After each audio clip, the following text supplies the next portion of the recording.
the first plenary of this conference, and as it was announced, the title of the session is International Security and the Fractured Global Economy, the Middle East and Beyond. Now, let me say, we live in tough and difficult times. We see the world that we have known and worked in unraveling before us. There is a build-up of geo-economic confrontations, weaponized economics, geopolitical conflicts, choke points, strategic choke points, and energy shocks. How are we to navigate in this world? What are we to do? How can we mitigate the disasters? With us, to think through these crises is a stellar panel, and I will introduce them to you. There is a stellar panel of speakers. Now, I will introduce them in the order of speaking, because I decided it would be good to focus on the Middle East first and enlarge out, expand out. So, to my left is Professor Mehmet Bilgin, who is a full professor of economics, who comes from Turkey, and he's taught in Turkey and leading universities abroad. Professor Bilgin has published numerous articles in international journals. He sits on the editorial boards of many journals and on the committees. He is the founder of the Eurasia Business Association and Economic Society, Eurasia Business and Economic Society, and chairman of the Istanbul Economic Research Association.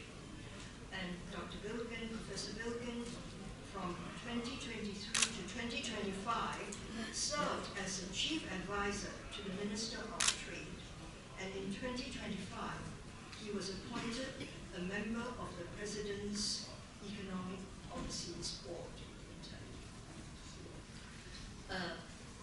I will begin with Professor Mehmet, then Professor Tim Beasley. Professor Beasley is a school professor, London School of Economics, a school professor of economics and political science, and the W. Arthur Lewis Professor of Development Economics in the London School of Economics. He has served as the president of the Econometric Society and the Royal Economic Society. Professor Beasley, in fact, received jointly the 2022 FBBA VA Frontiers of Knowledge Award is an award established in Spain for scientific research and creative works. Carries a 400,000 euro prize for the award. I was really impressed when I read it. He won that award, and his policy engagement includes being a member of the Bank of England Monetary Policy Committee, and he serves as a consultant to the IMF, World Bank, EBRD, and AIIB. And in 2018, he was knighted by Queen Elizabeth II for services to economics and public policy. So, yeah. Then I have a Danny Hua, who all of you here know from Singapore. Danny Hua is the Li Ka-shing Professor in Economics at the LKY School of Public Policy, Lee Kuan Yew School. His research interests, in fact, lie in international economic relations, economic growth and development, income inequality, and social mobility.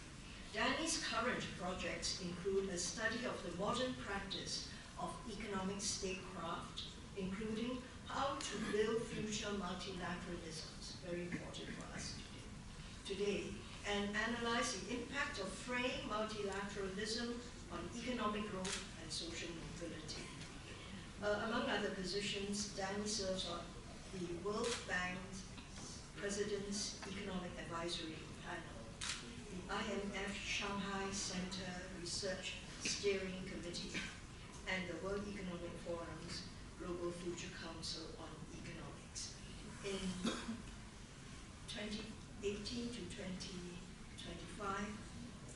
served as the Dean of the Lee Kuan Yew School of Public Policy. So that's Danny. And then we have Professor Bruno Dalago, who is a professor of economics at the Department of Economics and Management at the University of Trento, Italy. He's the author of about 150 academic journal articles and author and editor of 29 scholarly books. He's been visiting professor in various universities, including Berkeley, North Carolina, and Chapel Hill, Zhejiang University, Itobashi University, Kyoto University, Corvinus University in Budapest, and in Pretoria in the Sorani University of Technology. He was the president of the European Association of Comparative Economic Studies in 1995 to 1996. And last but not least, we have Professor Jomo Sundar. Jomo is a research advisor at the Khazanah Research Institute of Malaysia. He was an economics professor until 2004, and he became the Assistant Secretary General for Economic Development in the United Nations. This was from 2005 to 2015, 10 years. And he has received the 2007 Wassily Leontief Prize for advancing the frontiers of economic thought. And this year, in 2026, he received the World Academy of Sciences Award in Social Sciences, and he has several honorary degrees. I did promise you a stellar panel of speakers. So let me just add quickly before I give them the floor that they each have 10 minutes, and after that, I told them it's going to be a hard stop. That's 50 minutes. And after that, I was going to pose some questions, but we don't have time. You have lunch waiting. So I will then open the floor for questions. If you have no questions, I'll ask the questions. So let me begin with Professor Mehmet. Thank you, Jay. I would like good afternoon. Good afternoon. Thank you again. And I would like to congratulate Professor Houston Kua for organizing the 11th SER conference. It is a great honor for me to be a part of this organization and for joining this plenary session. I have, since 2013, I have been attending all SER conferences except the conference in 2022. And this SER conference, in my view, it is the most prestigious academic conference in Pacific Asia, and it is a great platform for academicians to discuss the current issues. In my speech, I will focus on the effects of the conflict in the Middle East on the global economy. So it is evident that any war involving major economies, countries are situated on the trade routes, and countries which are exporters of natural resources adversely affects the global economy. In fact, the extent of these impacts depend largely on the duration and intensity of the conflict. In this context, it is well known that the war between Russia and Ukraine also has negatively affected the global economy, particularly the economies of the European Union countries, by driving up the energy and grain prices. The conflict in the Middle East, triggered by the attacks on Iran by the US and Israel, has also profoundly affected the global economy. This is due to several factors. The first, Iran has one of the world's largest oil reserves, and it is one of the major exporters of energy, particularly oil and natural gas. Second, the conflict took place along major global trade routes, particularly energy trade routes, notably the closure of the Strait of Hormuz brought global energy trade to a near standstill. The third factor is that the conflict spread to other countries in the region, effectively escalating into a regional war. The fourth, the conflict was prolonged, so it was short, like the war between Israel and Iran in 2025. So the effects on the global economy, of course, were limited. So the fifth, a major power and large economy, like the US, was also involved in the conflict. So these, due to these 5 factors, the effects of the conflict in the Middle East on the global economy are heavily, and it has huge impacts. Undoubtedly, the primary impact of the war on the global economy was the surge in energy prices, which subsequently fueled inflation worldwide. Rising logistic costs during this period further intensified inflationary pressures. The increase in energy and commodity prices also led to a slowdown of the global economy. While risks surrounding the Strait of Hormuz heightened concerns over oil supplies and defense spending in that period, defense spending rose, the aviation and tourism sectors come under significant pressures due to the rising costs and security concerns. Disruptions occurred in global supply chains. Many nations, particularly the countries of the European Union, grappled with energy supply issues alongside high inflation. Naturally, the situation also resulted in a slowdown in global trade.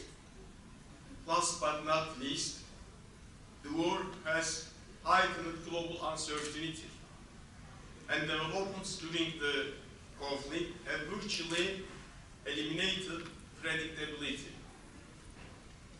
Consequently, both the World Uncertainty Index and World Trade Uncertainty Index have risen and remained at elevated levels due to the continuation of the war. According to the International Monetary Fund, the war poses a threat of inflation and sluggish growth. Noting that the conflict in the Middle East creates a risk of an asymmetric shock to the global economy, the IMF has emphasized that the war is negatively affecting the economic outlook and that high energy and food prices will dampen global growth. I believe that no one knows where the war will end, including President Trump. No one knows when the war will end. And no one knows where the war will go. Statements and developments during the conflict, particularly in recent weeks, in the recent months, have further heightened uncertainty, completely eliminated the predictability, and virtually destroyed the trust in politicians. However, even if the war were to end today, just suppose today the war is completely ended, it would be accurate to say that the global economy recovery will take some time. So the effects will not eliminate it, in short time. Amid ongoing uncertainty and geopolitical risks, the world could remain for an extended period in a state where tensions persist, energy prices remain high, and inflation is difficult to bring under control. Let us look at some data. The IMF projected that global output growth would slow to 3% for the year, a level dampened by high commodity prices, high energy and commodity prices. In a warning issued earlier this month, July, the IMF stated that the global economy is expected to experience a sharp slowdown in 2026 as the Iran's conflict disrupts energy supply chains and triggers a new wave of inflation. Accordingly, global output growth is expected to decline from 3.5% last year, 2025, to 3% in 2026. This figure is slightly below the IMF's April growth forecast, which was 3.1%, and highlighting the protracted nature of the conflict. Major energy consuming countries are also facing pressure on production due to high oil prices. For instance, India's growth rate is expected to decline from 7.7, which was in 2025, to 6.4% this year. Moreover, China's growth rate is projected to drop from 5% last year to 4.6% this year. The IMF projects that global inflation will rise from 4.1% in 2025 to 4.7% in 2026 due to persistently high energy and commodity prices. The World Trade Organization projects that growth in service trade will decline from 5.3% in 2025 to 4.8% in 2026. Meanwhile, total growth in trade, encompassing both goods and service trade, is expected to be 2.7% in 2026, but down from 4.7% in 2025, almost 50% decline in the total trade. Global economic growth is also forecast to remain at 2.8% in both 2026 and 2027, according to the World Trade Organization. The inflation shock is being felt worldwide, although the US has been partially shielded from this impact. High gasoline prices remain a source of political concern within the country. On the other hand, can you wind up sorry? your 10 minutes? Yeah, that's on the other hand, while prices increase occur immediately, deeper economic damage is likely to emerge over time. So the war has led to what the International Energy Agency has described as the biggest supply disruptions in the history of the global oil market. This is what International Energy Agency said. Oil producing and exporting countries in the Middle East have suffered the hardest below from the conflict, and these countries are expected to face a sharp economic contraction this year. Finally, it must also be noted that the image of certain Gulf countries, previously viewed as the safe havens and low-risk nations for international trade and service sectors, have been negatively affected by the war. Will the nightmare scenario come to pass? We do not know whether the war will trigger a global recession along with global inflation. We don't know that. While investments in AI have alleviated concerns about a downturn in the US, it would be accurate to say that such a risk still persists in the UA, in the European countries. So the recession and inflation maybe, would be seen together in European countries. There is such a risk. It is clear that regardless of how the war concludes, its impact on the global energy markets and the world economy will be profound and far-reaching. Moreover, it appears that we will be living with these geopolitical risks and uncertainties for a long time to come. I think I have reached 8 minutes. No.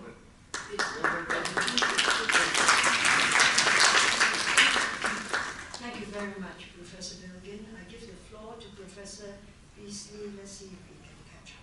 I will surely catch us up. I'm going to make some brief and hopefully somewhat provocative remarks, because I think what's going on in the Middle East is really feeding into a much wider shift in geopolitics and geoeconomics, and I think we have to see it in that context. One thing to bear in mind, I'm going to give an unashamedly European perspective, given that that's where my competence, to what extent I have any, lies. If you think about the shifts that have been going on in the world, and Jeff Sachs offered it as a much longer time horizon, but I'm going to confine myself to the post-Second World War view of the world. That Europe was born, and the institutions of Europe were born out of crisis. And they are, and for a period of more or less 60 to 70 years, Europe was extremely successful, broadly defined. I mean, I'll come back to what we should understand Europe and where it fits into the Middle East crisis in a few moments. And a social contract emerged from that, which is now looking extremely hard to fulfill. And I think what's emerged recently, but not just in the context of the Middle East crisis, has put pressure and continues to put pressure on that model, and that's what I want to draw out. And then I want to point out what I think are the longer term, or certainly medium term implications of what we see very recently. What we're being forced to contend with in Europe are two principal forces. There are many things going on, but one is how you do economic adjustment and development in the context of beginning as a high-wage economy.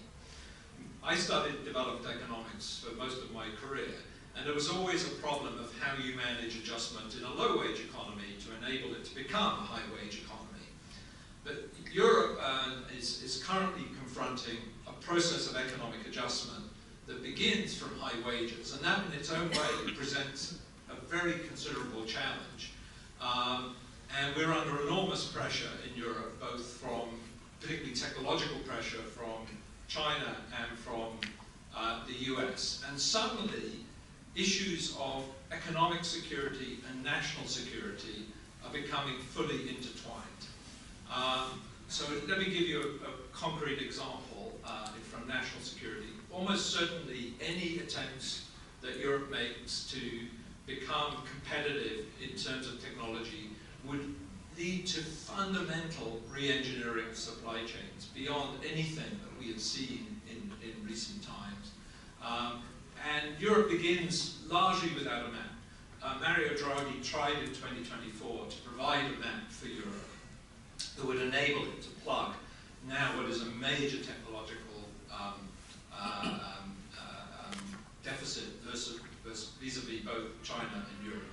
but the European institutions are just unable to deliver the kind of transition as of now. Now, I mentioned Europe was born out of crisis. The problem with Europe at the minute is I don't think Europe fully comprehends the nature of the challenge in front of it, and certainly doesn't have the institutions to meet that. There's even a question of what we mean now when we refer to Europe. Europe is fragmented. There's the European Union, which has made major advances throughout Europe in a number of dimensions, but has never been comprehensively covered, and my own country decided to exit from that project, not helping the European Union to achieve any kind of coherence or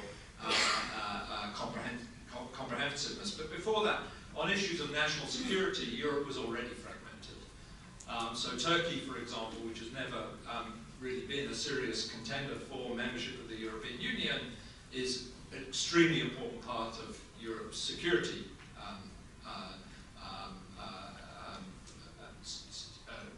well, of NATO in particular. So for security purposes, it's always been an extremely important player. So Europe has never been unified. This is something Jeff talked about in his presentation. There's never been something that's coherent. But in the period following the Second World War, there was a kind of period in which there was an economic model that seemed to be working and seemed to be delivering. So now coming to where we stand now. Well, Mark Carney, I think, made a very interesting speech about what he called variable geometry. What are going to be the axes of cooperation that pull, for want of a better term, the Western liberal democracies together over the next 20 years? Now, the question is, who's in that club, and what do they do together, and how can they deliver, if they choose to deliver as a collective? Are places like Canada, Australia, and New Zealand part of that club? Certainly on narrow geographic terms, they're remote from Europe. And these are decisions that will have to be taken both for economic and security reasons. At the moment, Europe has extremely fractured politics. Each country in its own way will have some version of this. But let me give you an example of Sweden. Sweden was always held up within Europe as an extremely cohesive polity, but as of now has more than 20% of the votes going to the Sweden Democrats, which is a radical right nationalistic party, who have a decent chance of being in the next government because they're not diminishing in support, they're growing in support. So whether you look in Sweden, my own country, we have a party called Reform, which is a very fragmenting force, the AfD in Germany. We are seeing, at a moment when we're trying to assemble something approximating coherence, we're actually seeing fracture. Now, when we look at the crisis in the Middle East, where does it fit into that? Well, it only reminds us of the difficulties that we face. So the energy price shock is just one piece of a much more complicated puzzle that we are trying to process through our institutions.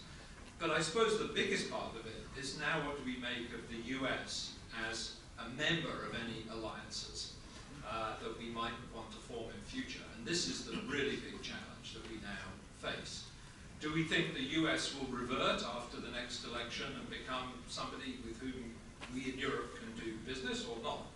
I think if you were asking me to guess, and I tell you my past predictions would tell you you should never follow my predictions, but I'll make them anyway. It's very likely that the US will become more isolationist, not less isolationist in future. And that will mean that the remaining countries of the world will have to think of their own solutions that don't necessarily involve the US, and that will be on security. And a huge number of economic issues arise from that. For example, if you want to buy F-35 fighter jets, the new Lightning from the US, you'll have to run US software systems. So effectively, those fighter jets will become unusable if you can't update the software. So things that people have taken for granted that they can buy military hardware from the US are going to become things that are really questioned in the future. That's just one example. Now, what can I pull out of this that's a good news story, just to wrap up? I think we saw a little bit of this in COVID, actually. The economics profession, what can we do? What's our contribution? We're seeing a whole new field of geoeconomics springing up. as a response to this new world order that we're facing. Things that we weren't studying, issues of national security. I find myself now, perhaps this is a super pessimistic point, reading about the adaptability of economies in wartime. There's a lot of history written, really interesting history, about how economies change during periods when national security becomes a serious issue. We've lived through such a period of peace, certainly not in my lifetime have I experienced that. The point is that we're on the brink, I think, of serious geopolitical and geoeconomic change that's going to have fundamental effects. And I'm noticing, we recently the LSE put together a group of 25 people across the institution, all interested in trying to study geoeconomics, and I'm sure all other academic institutions around the world are seeing us getting interested in new issues that we've never looked at before. I know all about the drone industry. I knew nothing about drones until a few months ago. Drones are super interesting. Look at the supply chains of drones. Look at the countries in the world that are now on the frontiers of drone technology. Ukraine has moved from being a country with, I've got to wrap up, a country with virtually no capacity to produce drones to now becoming a world technology leader. These are really fascinating economic questions, and I think I'm seeing evidence that we as economists are stepping up and studying them, because economics as a subject does seem to have the capacity to meet those challenges. So that's an optimistic note. But I think what we've seen in the Middle East raises much bigger questions than just the short-term implications of the economic adjustments we're having to make immediately. Thank you. Thank you very much. I think as a segue into Danny's presentation, we'll take up some of the issues, I'm sure. Thank you very much, Angie. Thank you very much for sharing your morning with us. You and I live and work in small economies. We are small states. 80% of the world lives in small states. It is not our job to go around telling the world how to behave. It's not our job to go to the Middle East and try to sort that out. For most of the last century, our job has to be to behave like price takers. We take norms and conventions as given us by the international system, and we optimize according to that. The world articulates a demand for our products, we specialize in that, and we become export-oriented economies. That's how we have prospered. The point of this gathering today is that that world no longer exists. And the world that we're seeing is becoming less and less like that. So in the time that I've got, I want to make 3 points, bouncing off observations about the Middle East to what we can do as small states going forwards. First observation about what's going on in the Middle East is that there's, of course, huge uncertainties, and all of us, small states or otherwise, feel threatened on energy security, on inflationary pressures, and on supply chain. We know that 20% of the world's oil and gas comes through the Strait of Hormuz, but 80% of the world's ammonia, critical to fertilizers, also comes from that very narrow point. The war that's happening there, the bombing of Iran by the United States, is a violation of international law. UN Charters 21, 23, 2.4 on sovereign equality, peaceful dispute settlement, and prohibition on threats and use of force have not placed any restrictions on the United States. Now, I belabor this point just in case any of us is unsure about whether the world that we're moving into will remain one that allows us as small states to behave according to international law. Because the architect, the underwriter, the provider of security in a world of laws and international norms has been the United States. And this time we see a separation of it from the system. This has been a war of choice by the United States. There's no clear, verifiable reason why America went in, and there's no clear and obvious exit strategy at this point. And just to be very clear, this is a war that's deeply unpopular in the United States. When polled, the American people objected to it right at the beginning, and that rate of objection has doubled in the months since then. So we now live in a world where the underwriter of the international system that you and I, as small states, have felt security in is no longer available to us. The question is, what do we do from here? My second point is that US-China geostrategic rivalry, which has for the last 20 years been the framing, the default framing for how the international system is changing, that rivalry is hugely consequential. But let's be clear, it is not all of what's going on in the world. What the United States has done in the Middle East, what it's done in Venezuela, what it's done in response to NATO in Europe, what it did in the Trump tariffs announced on April 2025, which took out action against 200 economies in the world, only one of which was called China. And America's actions since then have shown that something else very important is going on than just US-China rivalry. If US-China rivalry vanished tonight, we would still have all of these actions that have been undertaken in the world that's disrupted our international system. So you and I have to be thinking of something more, something beyond just geostrategic rivalry and beyond the normal norm-taking, price-taking behavior that we're used to. That gets me to my conclusion, actually, if I may. So the third point I want to make is, what is now available to us? Remember, I began by saying we are small states. According to Jeff's calculation, we're all small states, pretty much. And I take as my definition of small states being any state that cannot unilaterally affect global outcomes. There are only 2 states in the world that can do that. The rest of us are small states. We cannot default back to norm-taking, norm-following, and price-taking. We have to do something else.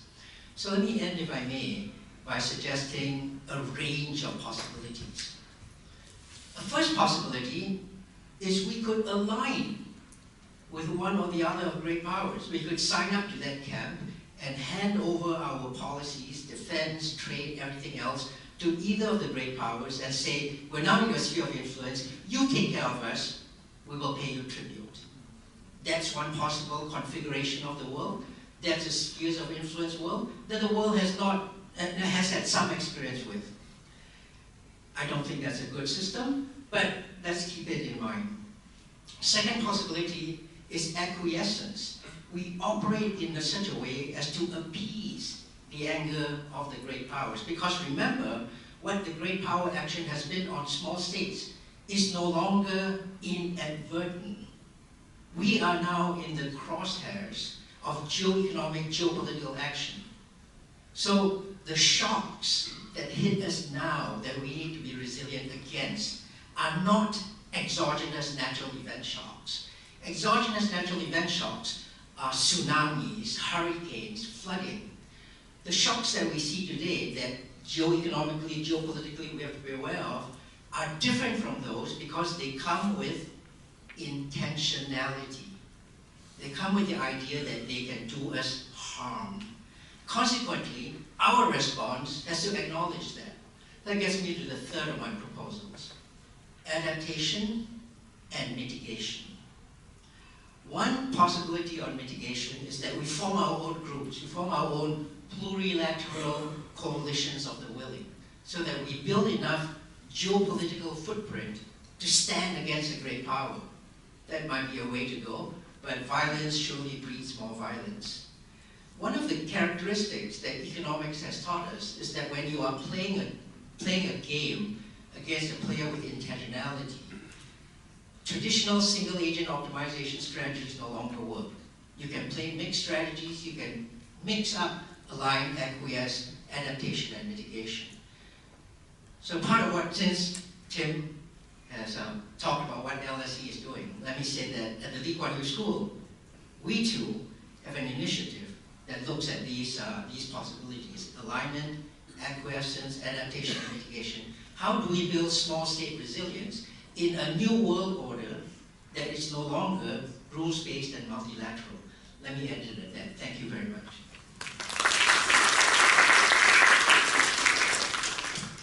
Thank you very much, Danny. Now we go to Professor Delago, back to Europe and the world.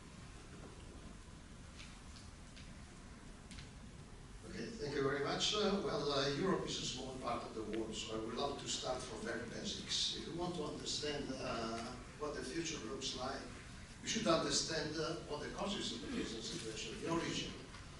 I think the main origin lies in the total failure and great successes of globalization. Globalization opened the world to new countries, and old countries like China, for instance, while dominant countries, Western countries, the United States and Western Europe, thought that globalization is in our favor, and we slowed down. The European Union was very successful, as Professor Beasley stressed, in the first decades, and we reacted by significantly decreasing working hours, taking it easier, slowing basically our per capita productivity. Not per hour, but per capita decreased dramatically, and we lost the game with the United States, not speaking about China. At the same time, however, globalization created enormous opportunities that a few countries, former so-called third world countries, starting from China obviously, could appreciate because they made the right choices in a long-term secular perspective. Build up today the basis for the success of tomorrow. This created basically divergence in economic success, and economic and consequently political success in the world, and changed power relations. Then came Richard Haas, came Joe Biden, and then Trump and so on, who were saying, speaking of the inevitability of the dangerous decade. It's the last time for the dominant Western powers, the United States mainly, to fix the world. All these people said the multilateral world is inevitable. We understand, but we have to fix the rules of this incoming war. So I think this is the real core of the issue. At the same time, we have to notice that there is a number of mid-sized powers.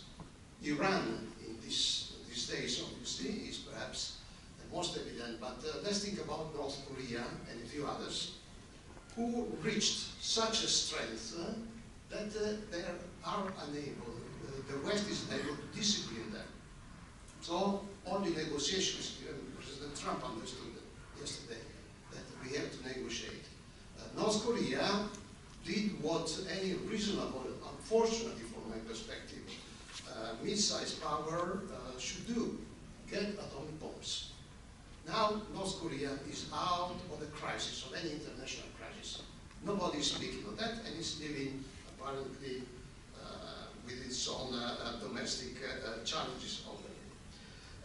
We have to take into consideration that we are living amidst a set of different crises which are very different in particular origin and particular ways in which they develop. Think about the Ukraine-Russia crisis, obviously the Israel, Lebanon and Gaza crisis, and the United States and the Iran crisis, but they tend to interact.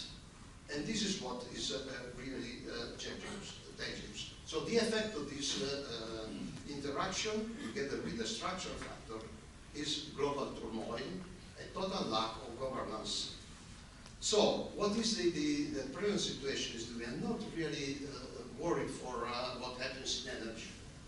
Hormuz is a fundamental choke point. It's not the most important one. The most important one is in front of Singapore, the Malacca. But there the situation looks more relaxed for a long time, we hope. The real significance of Hormuz is that it creates asymmetric consequences for different countries. So I'm convinced that the United States, that President Trump decided to attack Hormuz because that would create a lot of troubles, particularly for China. Even for the European Union, President Trump's two big problems, geopolitical problems. Both countries reacted, or both areas reacted in such a way that the crisis is not particularly significant. The European Union reacted to a self-imposed embargo against Russian oil by accelerating the production of green energies. Now, more than half of the European electricity comes from renewable sources, and this gives a lot of freedom, let's say, for adjusting the various issues. The real problem, in my view, with oil is the price mechanism of energy. In Europe, generally, the price of oil, that is to say, the price for industry and for consumers, comes from the fact that it's linked to gas. And gas tends to be more volatile and go up more, and that creates problems for industry and for consumers. In the United States, if I'm correct, the price of oil products are linked or are strongly influenced by Brent oil and not by Texas oil. And this creates inflation in the United States, oil inflation, when the Texas oil, which is what the United States use, is moving a little bit, but not much. So all self-inflicted troubles that the economists probably are at the origin of these suggestions. So the main issue with Hormuz and other crises are the asymmetric consequences that these are creating for different countries in the world. For instance, Saudi Arabia was gaining from the Hormuz crisis because it exports much more than what it imports. Saudi Arabia has a pipeline taking oil from the Gulf to the Red Sea. However, Saudi Arabia exports, I believe, 23 million barrels per day, and this pipeline takes literally 5.5. And then 2 days ago, the Houthi bombed the port that was taking the oil there. So asymmetries hit also these countries. So let me finish by trying to understand what to do. So to conclude, my lecture is that the crisis is structural, very long-term, and influencing deeply the relations among countries. And this is fundamental. So the only solution which I see in this case is start with diplomacy. Diplomacy is nowhere. We have to start it with diplomacy, sit down and talk in order to compensate the various differences and asymmetries that have been created. Try to isolate the areas of a major crisis and try to sit down, interact, use economic tools possibly, but also political tools to try to push those countries to reach an agreement. Obviously, the Ukraine-Russian crisis is the main perspective. And as far as energy is concerned, integrate energy grids. With my colleagues, we made a study of what would happen if the European Union would be able to integrate internal, domestic energy grids. And the outcome is astonishing. The problem would be solved. We would be able, as European Union, to become isolated from world crisis. And this could happen also in other areas of the world. So we have to think a little bit in a constructive way, but starting from the fact that if we want to build a multilateral, multipolar world, we have to start with democracy. And let me conclude by saying that as a European, I've been ashamed that the European Union forgot its origin as a project for peace, in which it was very successful, which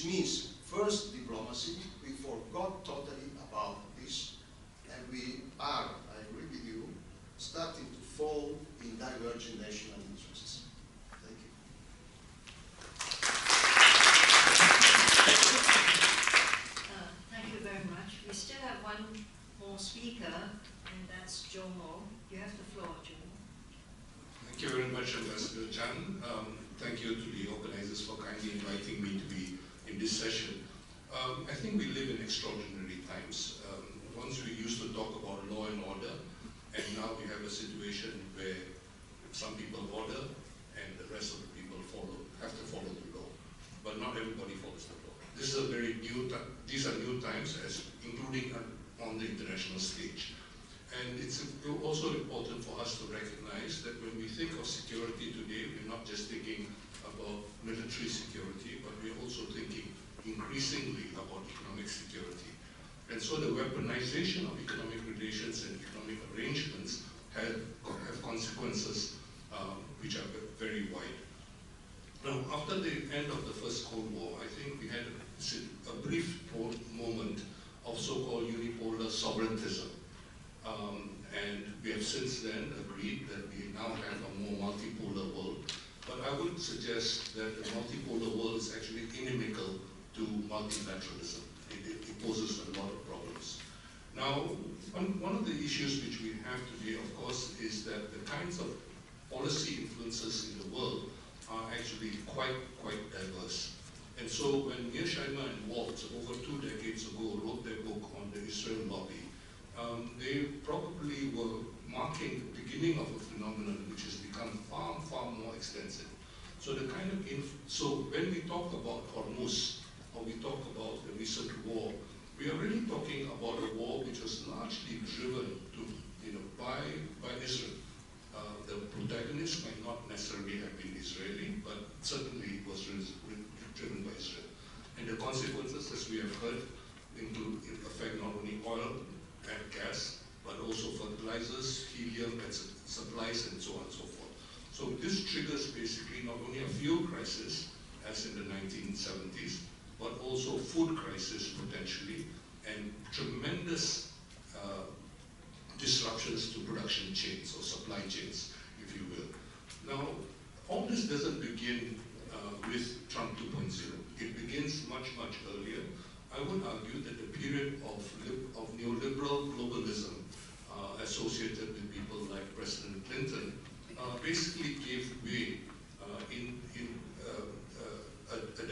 less than a decade later, when President Obama takes over, to a situation where you basically have the beginnings of an assertion of US dominance, which is basically quite asymmetric. We think, for example, about how the US systematically undermined the World Trade Organization dispute settlement mechanism. And this was all part of the so-called pivot to Asia, where China was basically identified as the major challenge, major enemy for the United States going forward.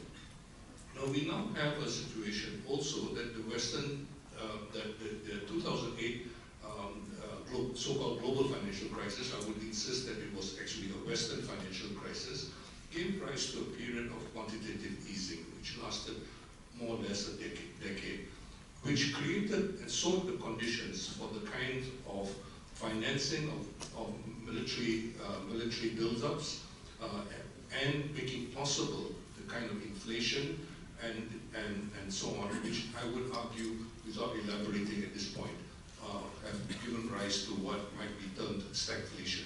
A stagflation which the world has not seen, arguably, since the late 1970s. Now, many of us, when we learned economics, we were reminded by Samuelson and others of the choice between producing guns or butter.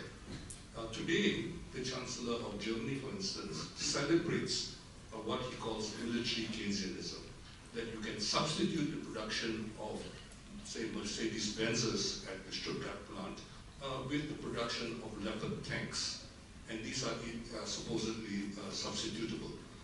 We also have a situation where you have a concentration of wealth which is unprecedented.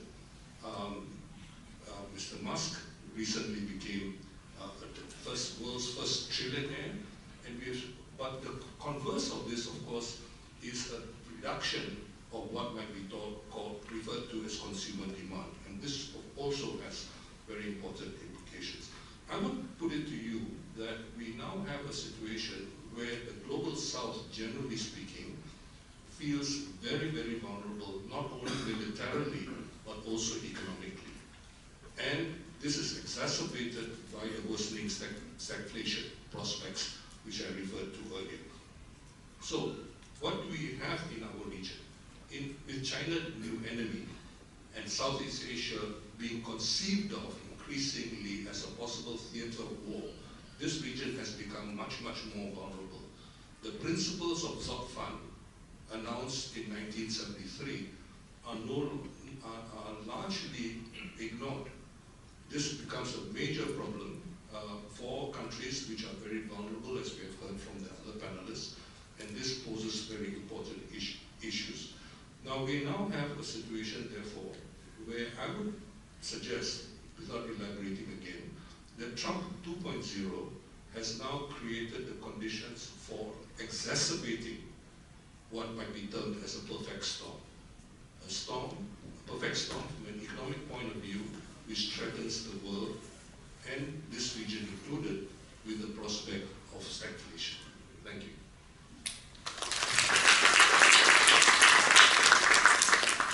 Thank you very much, Yoho. You finished 2 minutes short. Right. Now, I can ask them a question to kick off, but I'm bearing the lunchtime, and so how much time do I have, Houston? You have about 12 minutes. I have 12 minutes. Okay. Are there questions from the floor? Burning questions? Otherwise, Yes, I'll ask I'd my like question. Oh, that's a burning question. Please identify yourself. I'm coming from Zhejiang University, from China. Actually, today in the morning, to plenary and also the keynote speaker, Professor Jeffrey, most people actually mentioned about China and discussed about China. And I appreciated Professor Jeffrey. He actually had lots of good words and good complimentary accounts on China. And but actually, to Chinese people's our own feeling, actually we agree that we are doing very well in economic booming, mainly relying on high technology and innovation. But the domestic consumption is weak. So this is my comments to Professor Jeffrey's keynote speak. But today's plenary session, I really have some different opinions because the Middle East crisis, that is the conflict between America and Iran. There is Excuse nothing. me, what is your question? I just sharing with my opinions, exchange. You have 12 minutes. Why most of the speakers there always like brought China into this discussion? Of course, China is a big economic body as well, but China actually we prefer the peace and we prefer the common development. So we actually something like we support the free trade and global cooperation, industrial cooperation, and provide the efficiency of the global supply chain. But the U.S. did not. Like the Treasury Secretary Benson said, just I think 2 months ago, he crisis about something that the efficiency of the global industrial cooperation and the supply chain is something like potential dangers or risks trap. He said America was asleep and misunderstood about something like. Excuse me, Professor. Yes. Thank you very much. But I'll give you half a minute more. Okay. Okay. Yes. Just half a minute. So in this case, I think all the speakers there, you don't, and all the audience there, you don't need to worry about the Chinese, something like as a danger to the world, peace and growth. So China actually is a great support for the global growth and for the global peace. Thank you. Thank you very much. Right. Now, can we have a question, please? Thank you very much. This is Ahmed Aysan from University of Qatar. Thank you for all the speakers. And actually, I remember listening to Darin Kual for many years ago in Finland, and he is one of the early figures of geoeconomics before the term probably coined on.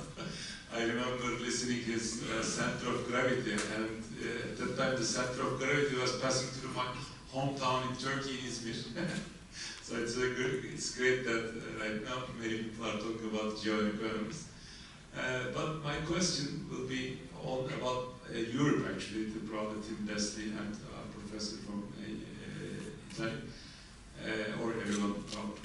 In always, when we think about the globalization, there is kind of an intellectual baggage, like we talk about the end of the history with Fukuyama, even with Samuel Huntington. And there was a kind of a Western democracy, Western way of handling economic issues. But right now, everything seems to be about the power, and the power seems to be excessively candid to be used by the US. How do you see the role of Europe? Because Europe doesn't seem to come up with that sort of humanitarian ideas where we always associate Europe with some Western values, but this Western values seem to be not around right now. So I really wonder your views. Is it just about the power, or there are still the values for the ideas which Europe used to be preaching, but not seem to be very much implementing right now? Is there a kind of a role there that we can benefit? Thank you. Right. Who would like to take that? What is the role of Europe? Are you still going to be the source of ideas about rights, humanities, the good things? But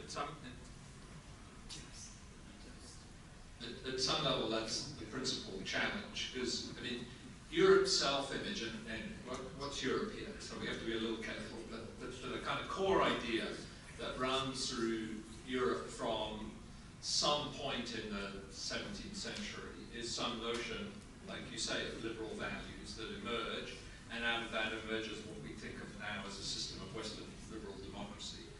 And one of the challenges for Europe, if people value that, and I think by and large it is valued within Europe, is how do you then reconcile those values with having enough both global cooperation, because you need that to sustain that.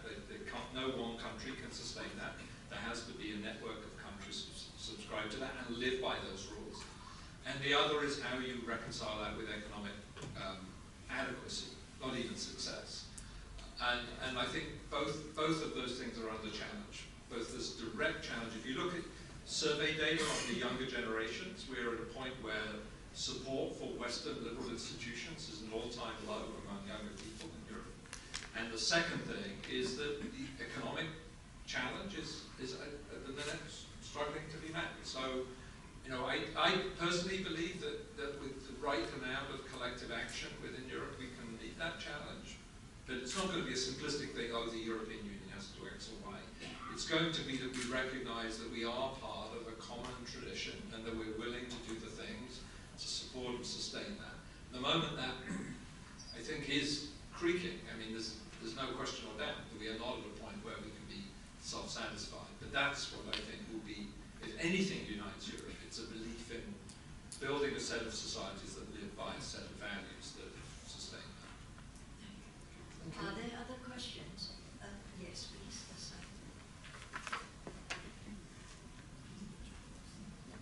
I'm Charles Orioka. That can also do a British. Oh, sorry. Union. Yeah. Sorry. It's a diplomatic problem. You would like the floor. All right. Professor Lago, I'll give you 2 minutes. 1 minute. Thank you very much. There is one very positive aspect of the European Union nowadays, that countries, member countries, are willing to stay together. But they have very different ideas on this. We have a very bad European Commission, so we miss basically a coordinator. And we have, as I see, three basic goals or three groups of countries. Germany wants to rearm and dominate the European Union. I put it very good. France wants to convince the others to use its atomic bombs to replace in due time the United States. And third, there are Southern Europe and Eastern Europe, who is crawling slowly in turbulent waters, trying to survive, fix financial problems, and avoid to fall back too much in economic development. What unites this group of countries, in my view, is to gain time. All Europeans are afraid of the United States leaving the European Union, leaving the defense of the European Union.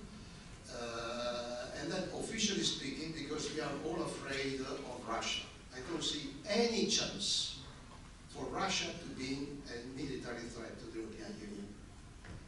So why are we, or our governments and the European Union obviously saying that we have to run to defend ourselves against Russia? Well, to start to stay together. There is the military industry obviously behind everything, the European military industry, which is willing to take the opportunity. The major industry in the European Union, car industry, is basically broken. Italy, which was probably in the best position 30 years ago, is totally out. Now only Germany, a little bit Spain, a little bit Romania, a little bit France, but we did not invest for too long, and now it's very difficult to come back. It's much easier to produce tanks. Unfortunately, drones make tanks a little bit and not weapons.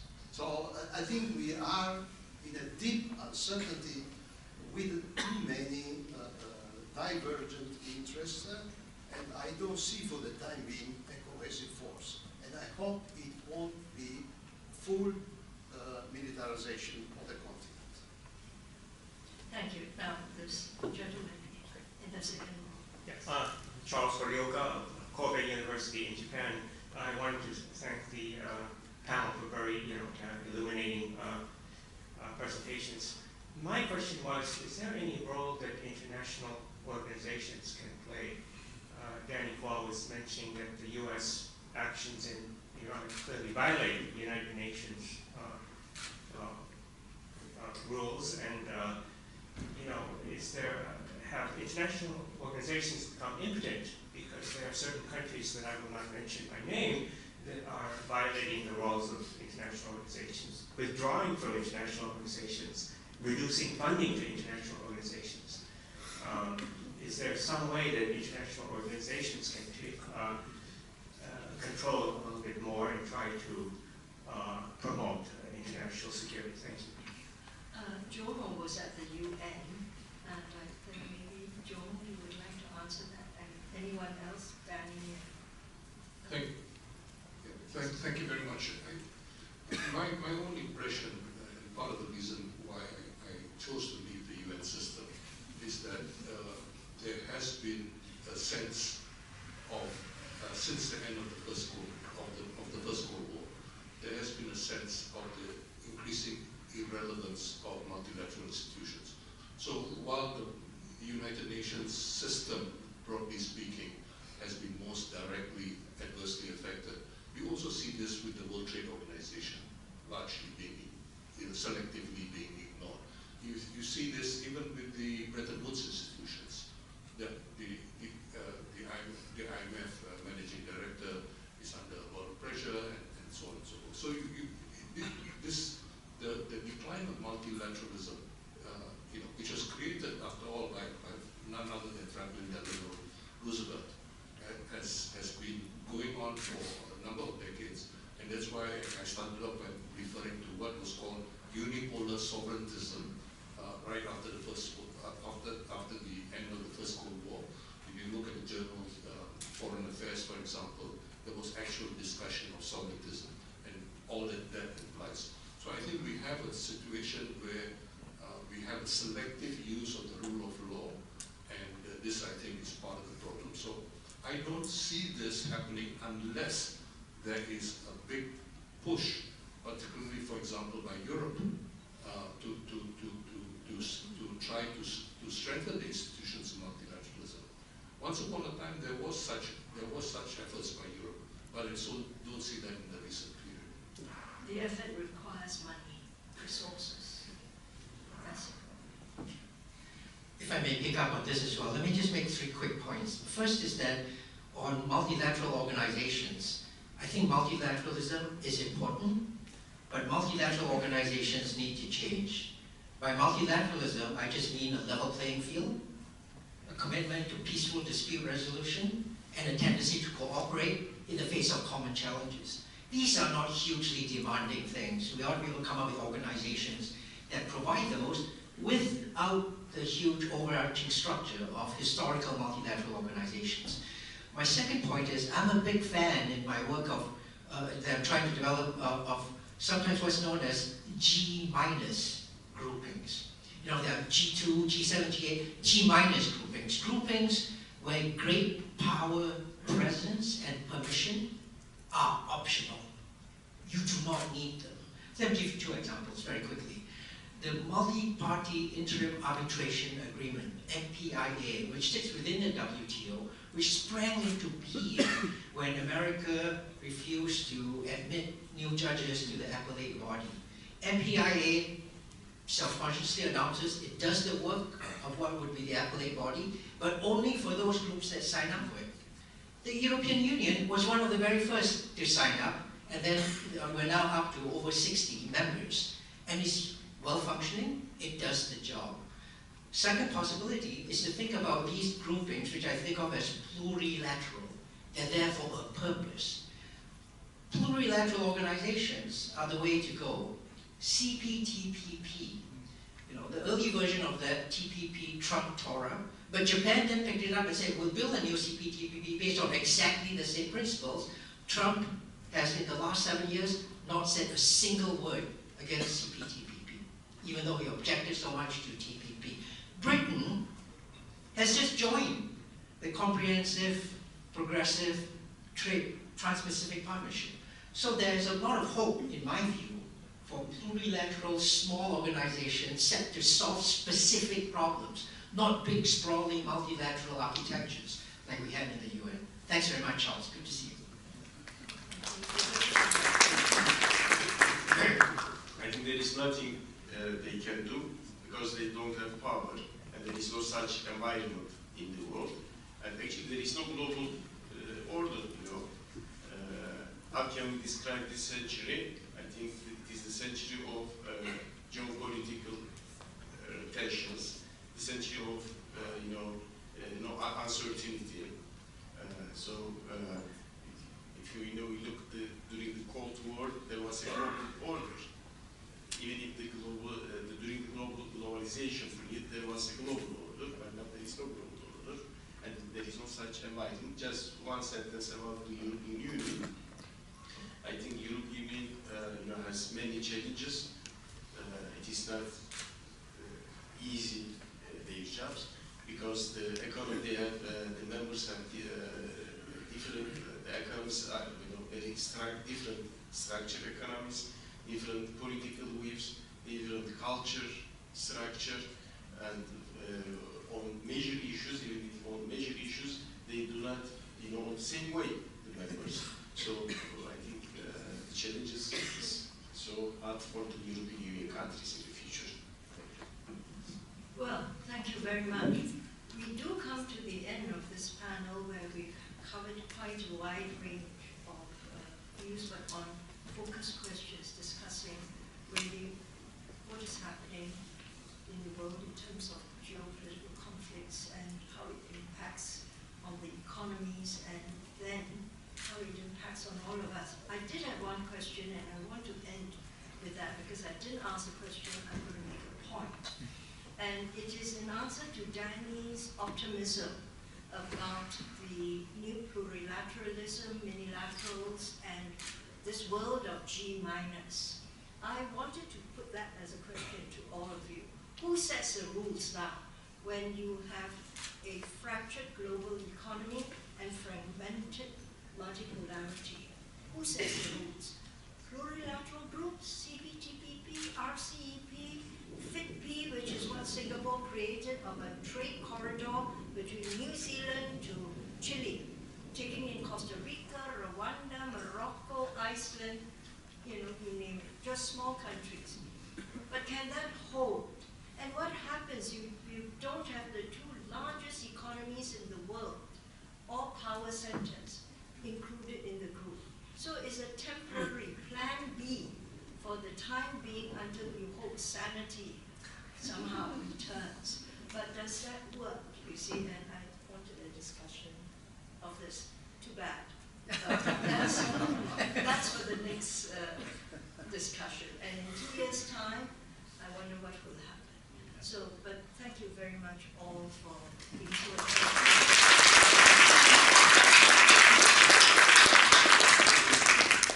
Thank you, Ambassador Chan and our panelists. So what's very certain now, our Plan A